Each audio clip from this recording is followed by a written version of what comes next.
practically my next guest, Ted Nugent. Everyone knows he never holds back, and I thank him for joining me tonight. Ted, welcome back. Last time we were having a fairly jocular debate about all this, but this is a bit too serious for that. You've heard the attorneys on both sides there. What do you make of this case in its entirety? Well, first of all, thanks for going after this very tragic situation, Piers, and thank you for having me on.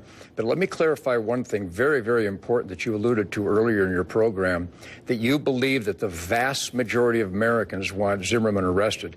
Let me tell you what the vast majority of Americans want.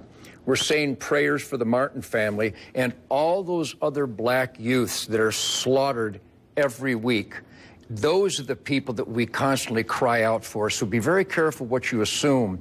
Those of us that love life and respect life, we don't see any color.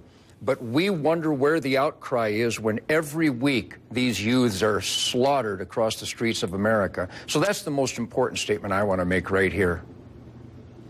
But I mean, look, there are always, with all these cases, innumerable other cases that can be thrown in as why don't you care as much about that? The reality of this case is that I believe it's popped in America as a big cause because of the precise nature of what happened after Trayvon Martin was killed. And that is this particularly extreme version of stand your ground. You have to use that phrase because it is in Florida. It's particularly wide-ranging. And it has allowed a situation where somebody can shoot an unarmed teenager and actually be allowed to go home that night without even being arrested. That's why I understand people feeling exercised about why he wasn't arrested on the night. I mean, shouldn't he have been? Even for someone like you that believes in the right to bear arms and guns and everything else, shouldn't he have been arrested? You saw the tape, and I saw the tape where he was handcuffed. Piers, that's arrested. He was arrested. He was questioned. The stand your ground law does have specific ramifications, but I also want to clarify something else that really you should be ashamed of that you said earlier. You don't believe that a person should be able to stand your ground, and you reference your homelands of England, where if someone invades your home in England, an English homeowner by law has to retreat. Piers, I offer to you that that's anti-human, that disrespects the gift of life, and that actually encourages recidivistic criminal behavior by sending out a message that we're not going to stand our ground, we're going to retreat. Piers, you're in America now, and in America we have a Second Amendment right, and we value life more than sheep do, and we don't back down. So the stand your law is common sense, it's logical, and it's the right thing to do. Right, I mean, America has 270 million guns by common estimation. Britain, I think, has about 2 million. Well, maybe more than that. Okay. Has the last record said 9,484 homicides involving guns in the last year that was recorded. Britain had 68.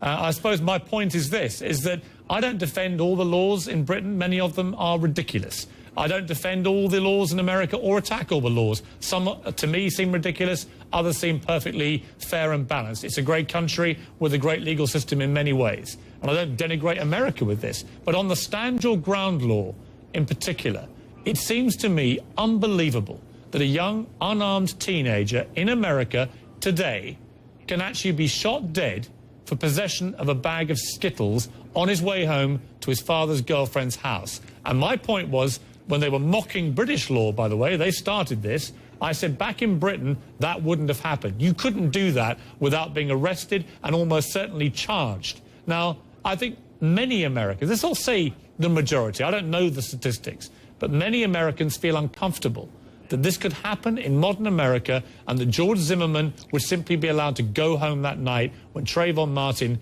goes to a coffin.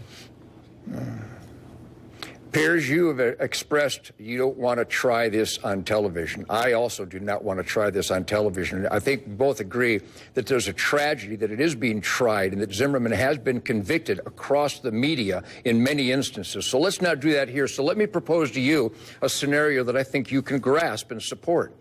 You must be aware, and if not, I'll inform you now, how many professional law enforcement heroes are killed every year with their own weapon.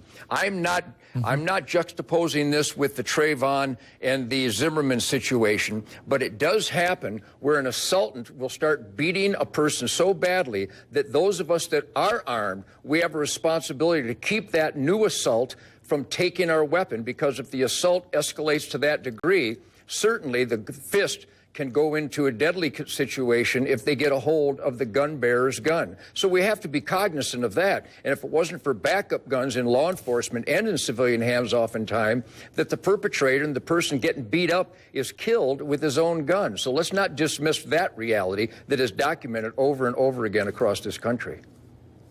But do you believe that a neighborhood watch official acting in that capacity should be armed and using that firearm?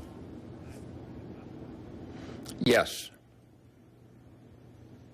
Okay. Well, Ted, we'll agree to disagree over that. But I appreciate you joining me. I hope we can do this again in a more extended way soon, because your opinions are always very interesting to hear. Thank you for joining me. Well, thank you, Piers. My family sends their best, and our prayers are with the Martin family. Well, we appreciate that very much. Thanks, Ted.